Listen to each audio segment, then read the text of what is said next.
So here we will see how to enter task in MS Project and how to create milestone and how to add duration.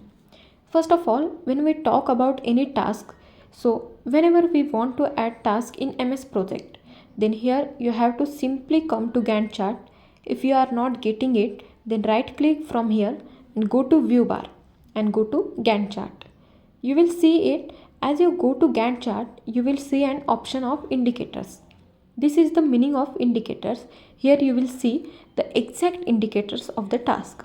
What exactly will work, and if there is overlap or if there is problem in duration, then you will see indicators or you assign resources.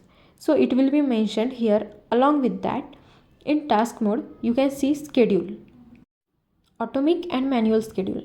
I have to add a task. First task is start the project. Here you can see an option for question mark. This is manually scheduler option. When you go auto schedule it, it will automatically change the date. You can see the task here. It is starting from today. It is showing from 5th of today. If you want to update it, you can change it from here. After that, you have to change the duration of the task. Same way we give input in Excel. You can change the duration of the task. While changing the duration, you can see the days. For example, I have added the task of 5 days. Along with that, I have to add the second task. You can add the task. Assume that this is my task is A. I have added that task. You have to auto schedule it. So from here, you can select it and auto schedule it. Automatically, that task will be added there. Here, if you manually change the date of calendar, then here you can see the symbol of calendar, that is indicator. So this task is start no earlier, means before this no task is going to start. So when we assign this task, then both the tasks are starting together. So I have to add a B task in the same way. So you can add that B task here. You can add how many days it needs. For example, I have given 6 days here. This is manually scheduled. I also auto schedule this. So here it is changing. In this way, you can input your task in this calendar. Or there is another option. You can select any option here. Here you can see task information. So from here also you can add your task. For example, my task is C. Its duration is 7 days and I am going to OK. So here automatically it changes. You have to auto schedule this also. From here you can auto schedule it. So you can perform your task like this. After task, next comes your milestone. Like you have to add milestones in this. So what you have to do to add milestones? First of all, here is a simple option. You can select any task milestone, means your phase is getting completed. So you keep passing milestone in it. So you have to set those milestones in your project. So this will not affect your project. The way your project is running, it will keep running. Because the milestone is 0 days. So you don't add any number of days or days on it. So this will not affect your project's total duration. For example, I have to add this before C. I will do it like milestone. Here you can see a new milestone option is added automatically. So this, as I said, it is 0 dates. You don't need to change dates. And you can set it like phase 1 completed, or small accomplishment are used to show you the milestone. And as you add the milestone, you will see a diamond symbol in your project. So this way symbol is added on your project. The tasks you create are coming after one. But if you can see here that all the tasks are starting on the same day. So how to set in network diagram and how we can make the changes in this we will see. Now how to define the work schedule of task, or how to apply the relationship between task in Gantt chart. First of all, we will add the timeline X in this. It has the activity task A, B, C, D, E, F, G, H, etc. The task that has not been named and the timeline that we have set for it. For that, how many days duration is going to take. So the duration is also added here. And what are the predecessor in this? We will also see about predecessor and successors. First of all, we have to input the activity and duration of this video. Let's take this video a little bit to the side so that it becomes easier to type. So what we have to do is to update the data in the task sheet. So as I update in the task sheet, the same will be updated in the Gantt chart. So what you have to do in the task name, whatever your task name is, what I will do here, I will add it. What is the task name? It is A. What is the duration of this? It is 0 days. So I will make it 0 days here. My second task is B. So I have given B task here. What are the days of B task? 1 day. After that is C task. For that, how many days time is going to take? It will take 2 days. Along with that, this D and E. So in this way you can do whatever your task is. So what you want to do is input. H comes after. After that I. After that J. Next K, L and M. So your task is complete. You have to give duration along with this. Now how much is duration? 3 days. After that E duration is 5 days. F duration is 6 days. After that 8 days. After 9. After is 4 days. So in this way you have to do all the input that are given in the example. So all those things you have to do in this input. So as if all the details are added in this, so I have to add the example here. So for a while I come here. So here you can see that your duration is manually scheduled in it, but I haven't updated it yet, or we haven't converted it into network diagram. My start date here, which I had taken in this temporary start date of 2nd of January. So what happened here, it has been updated. What I have to do now, that according to priority or the calendar we had set, according to calendar we have to update. Like start date was 2. So the start date we took in calendar, it's a Sunday. So we have to start project on 3rd. So as soon as we come to Gantt chart, the start date of my project will be 3rd, or whatever you have allocated previously, you can put that date in input. So it will start from 7th. It has 0 days. So it will automatically take 7 days. So what are predecessors? What is the work of predecessor? So predecessors are the previous task, event or activity. So you have to show the relationship between predecessors. We will talk about who is related to it. And there is another part called successors. Means what is your next activity? Then that relation comes in predecessor. Second is that according to your working and non-working time, you have to show your task there. So that we have to update. Like here, you can see 1 day schedule is showing. If you have done 2 days, then it will also update there. And along with that, what is happening in manually scheduled here? This is manually scheduled. So what are you doing here? Its date are not showing you. And if you see its color, then it is coming in different way.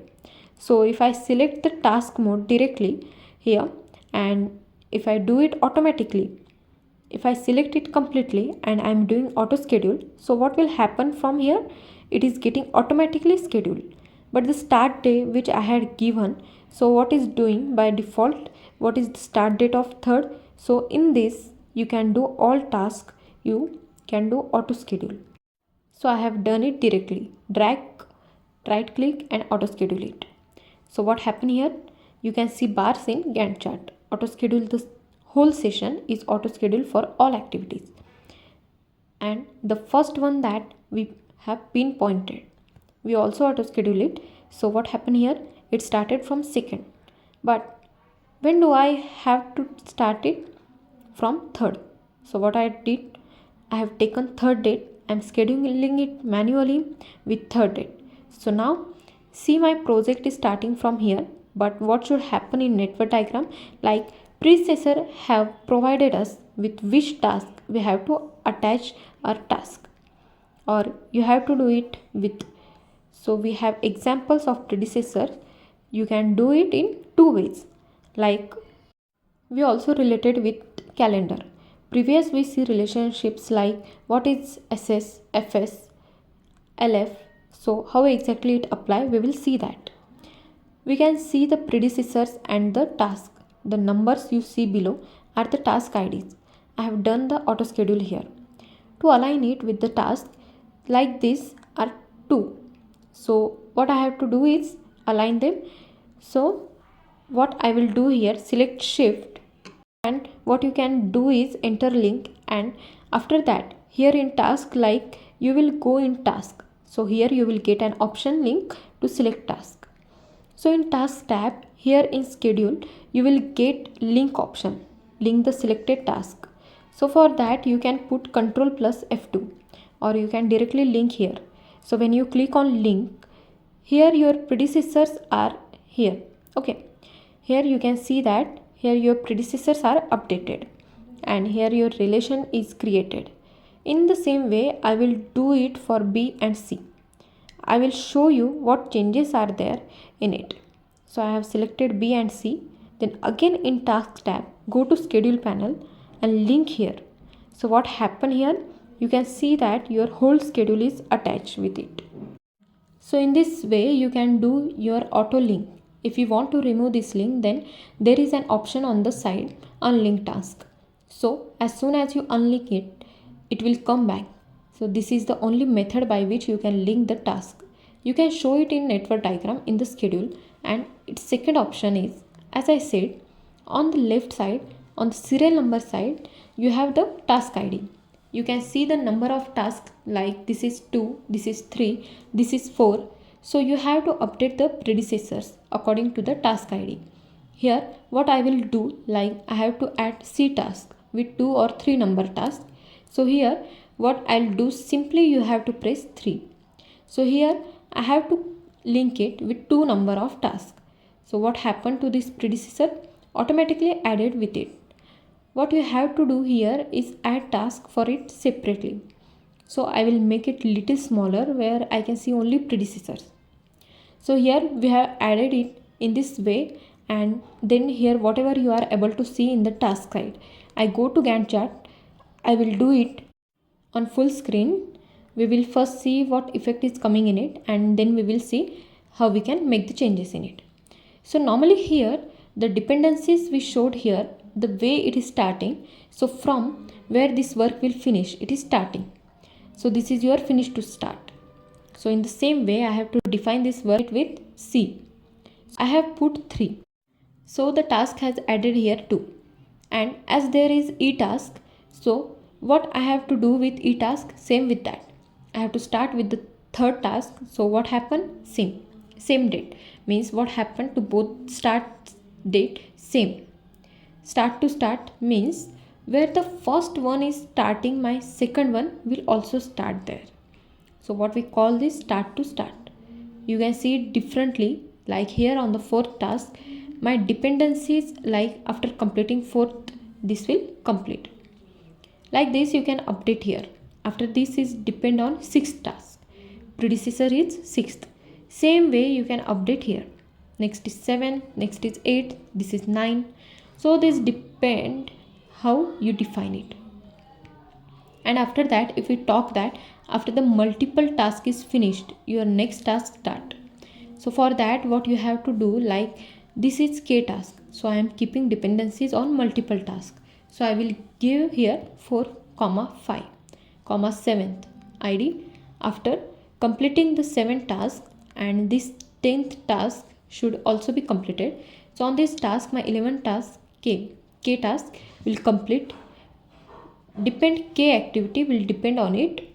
So whatever I have given here, what is this? So according to this, here your whole task will update in my Gantt chart. So if I want to show my 8th task starting from 9th task, it will automatically get updated here. Its predecessor, that is the recent activity, is related to it. So with the 9th task, so in the same way your network diagram will be ready in it. And here, like I have to show the predecessor of 11th and 12th task, you can update it here. As well as soon as the 11th and 12th task is over, my project is over here. So in this way you have to update the whole project, and as you keep adding the predecessors, so according to that the start date and end date of your product, so with that your both will be defined. And if any project has given you the work length, or you can't start the next task without completing the task, then to show you that you can schedule it in this Gantt chart and you can see it in that. And similarly you have to see the calendar view. So in calendar view you can see it in this way. Update will come, like here its dependencies are also telling which task is finished or after which task your next task is starting. So this is month wise, or you can see it week wise, or you can put custom dates and change it in calendar view, that what work you have complete in 4 days or what work you have to complete in 5 days. What can you do? All these things you can see this in calendar view, or you can update in Gantt chart. So in this way you can update all the schedule predecessors and combine them.